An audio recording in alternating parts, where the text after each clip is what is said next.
এই যে কুমড়োগুলো আপনারা দেখছেন, এটি কিন্তু একদম ১ম ফলন এসেছে।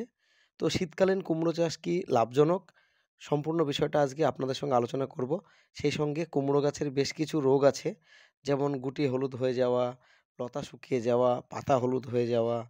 তো সম্পূর্ণ বিষয়টা আপনাদের সঙ্গে আলোচনা করব। সেই সঙ্গে ১ বিঘা জমিতে কত খরচ বা কত লাভ সেটা সম্পূর্ণ বিষয়ে আলোচনা হবে। এই যে দেখুন কুমড়োর এই যে গুটি শুকিয়ে যাচ্ছে, এটা কিন্তু একটি বড় সমস্যা। তো এই সমস্যার কি সমাধান বা কিভাবে কি প্রতিকার করবেন সম্পূর্ণ বিষয়টা আজকে আলোচনা করব। আশা করি আপনারা সঙ্গে থাকবেন। আসসালামু আলাইকুম। সুপ্রিয় দর্শক মণ্ডলী, কেমন আছেন আপনারা?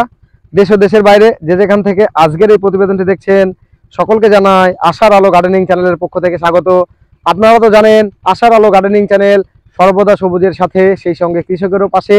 তো আজকে এই যে দেখুন ব্যাকগ্রাউন্ড থেকে আপনারা বুঝতে পারছেন, এটা অবশ্যই হ্যাঁ ঠিকই ধরেছেন আপনারা, এটি হচ্ছে শীতকালীন একটি কুমড়ো চাষ।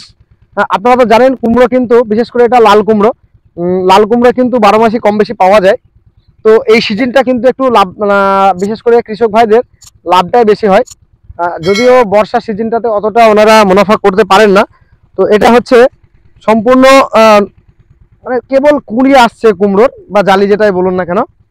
তো সম্পূর্ণ বিষয়টা আপনাদের সঙ্গে অবশ্যই শেয়ার করব।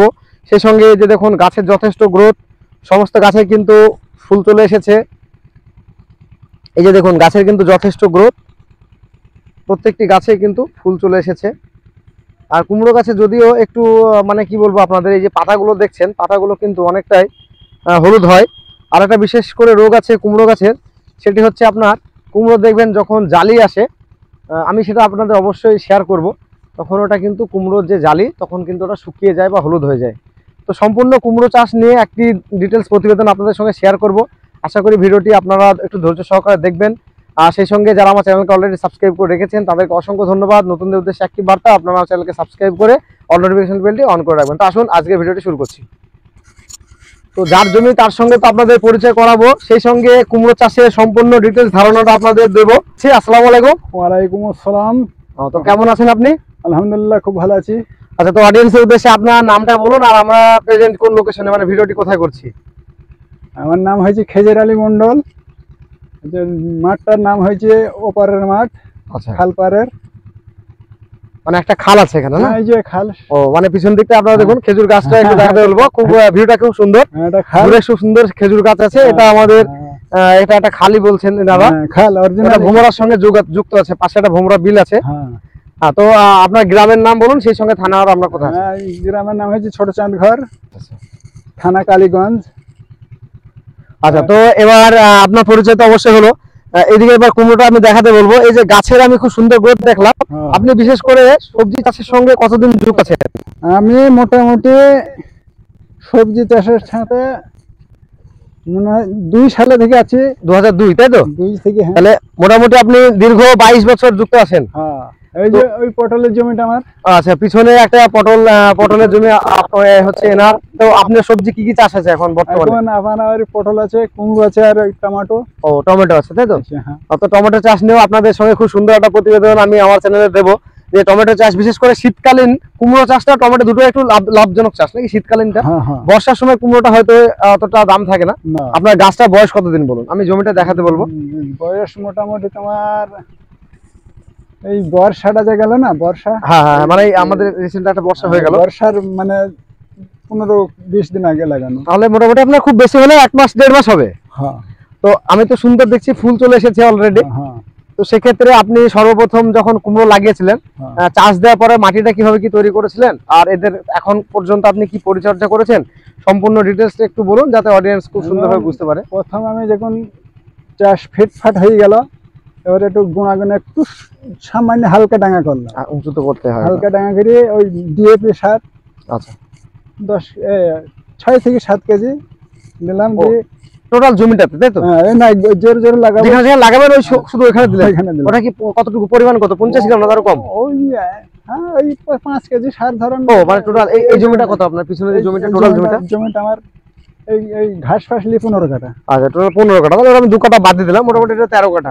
তো 13 কাঠা জমিতে 5 কিলো মানে খুব যত সামান্য পরিমাণে দিতে হবে, যেহেতু গাছটা খুব ছোট, ওখান থেকে কিন্তু বেশি দিলে সমস্যা হবে।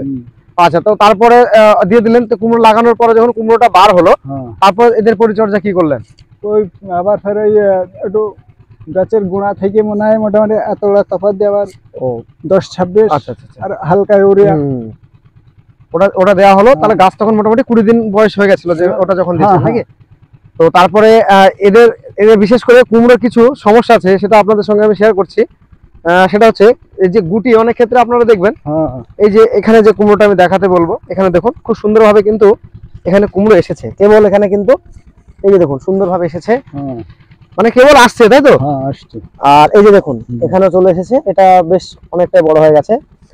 তো সেক্ষেত্রে কিছু ক্ষেত্রে আমরা দেখি যে কুমড়ো গাছের বিশেষ করে গুটি মোটামুটি এরকম 1.5 থেকে 200 গ্রাম সাইজ হলে, সেক্ষেত্রে গুটিটা যেমন এখানে একটা আছে, একটু আমি নিয়ে যাচ্ছি আপনাদের একটু সঙ্গে। এই যে কুমড়োটা আমি দেখাতে বলবো, এখানে এটা যে হলুদ হয়ে গেছে, হ্যাঁ এই ক্ষেত্রে আপনারা কি ব্যবহার করেন? এই যে কুমড়োটা হলুদ হয়ে গেছে মানে তো ওটা নষ্ট হয়ে গেছে, ওটা তো আর মানে আগের মতো রিকভার করবে না বা আগের জায়গায় আসবে না। আমি কিন্তু এই জমিটা এই 3 থেকে 4 দিন হয়েছে, আচ্ছা। মানে জালি যাতে কিছু না হয়, হুম। এই জমিটুনের মাল জ্বালিয়েছিলাম, মানে 250 টাকার মাল দিয়েছে এই জন্য দুধ হবে। ও আচ্ছা মানে আচ্ছা জালি জালি টিকা আমার আচ্ছা, জানি ঠিক আছে, তাই তো? হ্যাঁ। আর সেক্ষেত্রে আর এদের আর বিশেষ করে আর মানে কীটনাশক কি কি ব্যবহার করা হয়?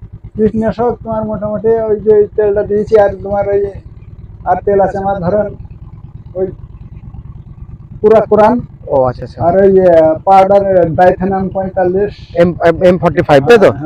M45। ও আচ্ছা আচ্ছা, তা এটা এই দুটো ব্যবহার করা হয়। আর আর কি কোনো স্প্রে কিছু লাগে এদের? এই তো পরে পোকা লেদা পোকা, মানে এদের পাকা গোলা ডাটা পোকাটা খেলে ওই যে কোরা কোরআনই হয়ে ওটা তো হয়ে যায়। মানে প্রোফেক্স সুপার কি কাজ করে এক্ষেত্রে? হ্যাঁ প্রোফেক্স সুপারটা কাজ করে? পপের সুপার এখনো দিইনি, আছে কিন্তু জমিতে। ওটা দেওয়া যাবে, তাই তো? দিল্লি দেওয়া যাবে। আচ্ছা আচ্ছা।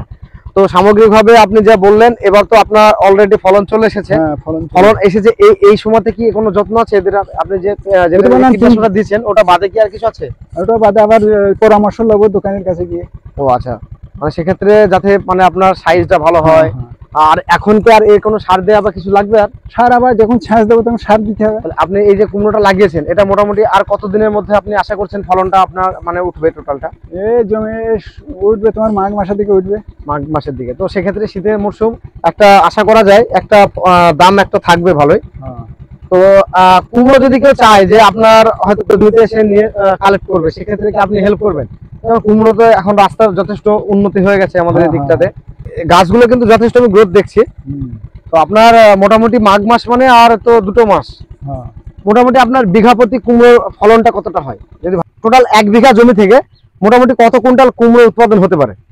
1 বিঘা জমিতে যদি ভালো কুমড়ো হয়, হ্যাঁ, তোমার ওই 35 থেকে 40 হাজার টাকায় বিক্রি হবে। 40,000 টাকা। মানে দাম মোটামুটি ক টাকা ধরছেন ওটা আপনি পাইকারি বাজার মূল্য? ওই মানে ভালো বাজার হইলে তোমার বিঘে ভুঁইয়ে ওই 40। ওটা 50,000 টাকা বেচা কেনা হবে, তাই তো? হ্যাঁ ভালো। এটা 3 মাসে, মানে 3 মাসের সিজন এটা। হ্যাঁ ও, তো আপনারাও বুঝলেন যে 3 মাস যদি ভালোভাবে দামটা পাওয়া যায় পর্যাপ্ত, সেক্ষেত্রে 50,000 টাকা বেচা কেনা হবে। হ্যাঁ। তো সামগ্রিকভাবে এই যে আপনার পজিশন আছে, এরপরে কি আর নেক্সট কোনো সার দেওয়া বা কিছু লাগবে? রাসায়নিক সার কিছু দেওয়া লাগবে? হ্যাঁ সার তো তোমার ওই ছাঁচ দিলেই হালকা মানে জোরটা। আচ্ছা আচ্ছা। আর আপনি যে সেচ যেটা দেন, জলটা কতদিন পর পর দেন? না জমি কি কুমড়োর জমি সবসময় একটু ভিজে ভিজে রাখতে হয়? হ্যাঁ কুমড়ো জমি ভিজে ভিজে রাখতে, মানে ওই উপরে শিয়ার। ও আচ্ছা আচ্ছা, শিয়াড়ির তলায় যেতে মানে পারে না। শিকড়টা উপরে থাকে যার কারণে একটু ভিজা ভিজা জমি পছন্দ করে, তাই তো? ওটা শুকিয়ে গেলে আচ্ছা আচ্ছা একটু জোর ছেড়ে দেয় তাড়াতাড়ি। আচ্ছা আচ্ছা। তো সম্পূর্ণ ভিডিওটি আপনারা একটু মনোযোগ সহকারে দেখবেন। দেখুন সম্পূর্ণ বিষয়টা আপনাদের সঙ্গে আলোচনা করা হলো। যেহেতু 3 মাস চাষ করে 50,000 টাকা একটা জমি থেকে ইনকাম, মানে এটা 3 মাসে মাত্র, সেক্ষেত্রে কিন্তু একটা যথেষ্ট লাভজনক চাষ। তো ভিডিওটি আপনাদের ভালো লাগলে অবশ্যই একটি লাইক করবেন। সেই সঙ্গে দেশ ও প্রবাস থেকে অলরেডি আমার চ্যানেলকে যারা সাবস্ক্রাইব করে রেখেছেন তাদেরকে অসংখ্য ধন্যবাদ। আশার আলো গার্ডেনিং চ্যানেলের সঙ্গে জুড়ে থাকার জন্য। নতুনদের উদ্দেশ্যে একটি বার্তা, আপনারা আমার চ্যানেলকে সাবস্ক্রাইব করে অল নোটিফিকেশন বেলটি অন করে রাখবেন। ফলো করতে ভুলবেন না আশার আলো গার্ডেনিং চ্যানেলের ফেসবুক পেজ। তো প্রত্যেক ভিডিওর শেষে আপনাদের আমি যেটা বলি, আবারও বলছি, আপনারা সকলে ভালো থাকবেন, সুস্থ থাকবেন, সবুজের সঙ্গে থাকবেন, সেই সঙ্গে আশার আলো গার্ডেনিং চ্যানেলের সঙ্গে সদা সর্বদা জুড়ে থাকবেন। ধন্যবাদ।